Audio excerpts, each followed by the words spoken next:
Lakini jambo jingine ambalo ni kubwa, mnakumbuka kwamba nchi yetu mwaka juzi kulikuwa kuna mgomo fulani, na hapo upande wa Kariakoo na sehemu zingine, na moja malalamiko yao yalikuwa ni wafanyabiashara wa kigeni kufanya kazi za uchuuzi upande wa Kariakoo na baadhi ya maeneo. Tunapokuja ndani ya taifa letu lazima kuwe na principles na taratibu zote za yeye namna kuja kuwekeza hapa. Lakini leo hii unamkuta mgeni anauza mgahawa, mgeni amefungua kioski, mgeni yuko Kariakoo anauza duka la nguo, anauza duka la simu, na ameshika na kitarumbeta akitoa matangazo. Yaani mgeni amekuja kutangaza matangazo hapa Dar es Salaam. Lakini vile vile pia unawakuta wafanyabiashara wengine pia leo wameanza kufanya mpaka biashara vingine. Kwa mfano, sitataja watu. Sasa hivi kuna tabia ya baadhi ya wafanyabiashara wa kigeni wanakwenda kwenye taifa, wanazalisha bidhaa, inakuja bidhaa hizo zinaletwa na shipping line za kwao. Zikifika hapa wanakuwa wao wenyewe wana makampuni ya clearing and forwarding, wao wenyewe wanaiclear na kuitoa mizigo. Magari ambayo yanabeba mizigo kutoka bandarini ni ya kwao, na magari yanayobeba mizigo hiyo kwenda kwenye magodauni yale ni ya kwao, na kule kwenye magodauni wanauza leja na jumla bila kulipa kodi ya serikali. Natangaza pia kwamba kutakuwa na operation maalum. I wish like ningekuwa najua Kichina, Kireno, Kiajemi, nizungumze kwa hizi lugha ili wafanyabiashara wachuuzi kutoka kwenye mataifa mbalimbali duniani waelewe kwamba Watanzania wanapaswa kubaki na fursa gani na wageni wabaki na fursa gani. Sasa mimi kama mkuu wa mkoa wa Dar es Salaam siwezi pia kuruhusu wana Dar es Salaam walalamike kuhusu hili ambalo limenyooka kabisa.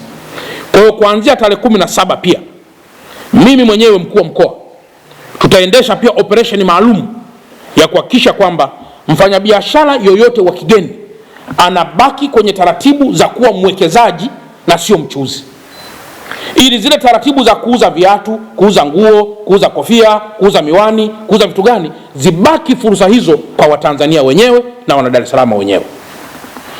Kama tunahitaji kufungua duka la dawa, hatutarajii hata kidogo tutamkuta mgeni amekwenda kufungua duka la dawa, bali tutamuona mgeni amekwenda kufungua kiwanda cha dawa ili sisi tukanunue madawa kutoka kwenye kiwanda. Hatutarajii kumuona mgeni amefungua duka anauza TV. Tunatarajia mzawa atakuwa amefungua duka la TV ili huyo mwekezaji mgeni tukamkute amewekeza kiwanda cha TV na sisi tunanunua TV kutoka kwenye kiwanda.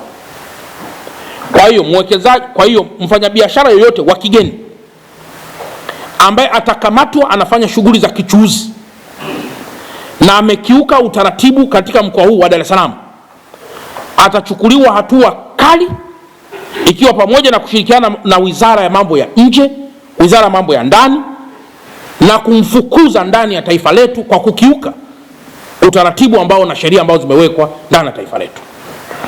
Mheshimiwa Rais wa Jamhuri ya Muungano wa Tanzania amefungua fursa za uwekezaji na mahusiano ya kiuchumi na mahusiano ya mataifa haya, mahusiano ya kidiplomasia. Kwa hiyo lazima tubaki. Mimi leo kwa mfano nikienda Pakistan, nadhani kuna sheria pale Pakistan za mimi mgeni nifanye nini na mzawa afanye nini. Nikienda China kuna taratibu za Mchina afanye nini, mimi mgeni nifanye nini. Nikienda Spain kuna taratibu za Mspain afanye nini, mimi mgeni niweze kufanya jambo gani. Kila mahali pana cha kufanya na kitu ambacho hakistahili kufanya ili kuweza kulinda utaratibu wa win-win situation katika taifa letu. Na jambo nyingine ndugu zangu la mwisho ni kuhusiana na changamoto ya wafanyabiashara ndogo ndogo. Leo hii tunapozungumzia masuala ya biashara ndogo ndogo limesha kuwa ni jambo kubwa. Sasa jambo hili ukiangalia kila barabara wafanyabiashara ndogo ndogo wamepanga. Kila mahali mpaka wakati fulani kuna kuziba hadi barabara. Nimeshamuelekeza katika tawala mkoa au taasisi ya CB, kutoka chuo cha Dar es Salaam, kutoka kwa baadhi ya maafisa wa biashara, kutoka pia kwa baadhi ya consultants ambazo zinafanya kazi maalum za private sector zinazofanya kazi ya ushauri wa masuala haya, ili tuone a very good model ya kuweza kudeal na machinga na wafanyabiashara wa biashara ndogo ndogo katika namna ambayo hawataumizwa lakini watafanya biashara, ili tuwe very professional.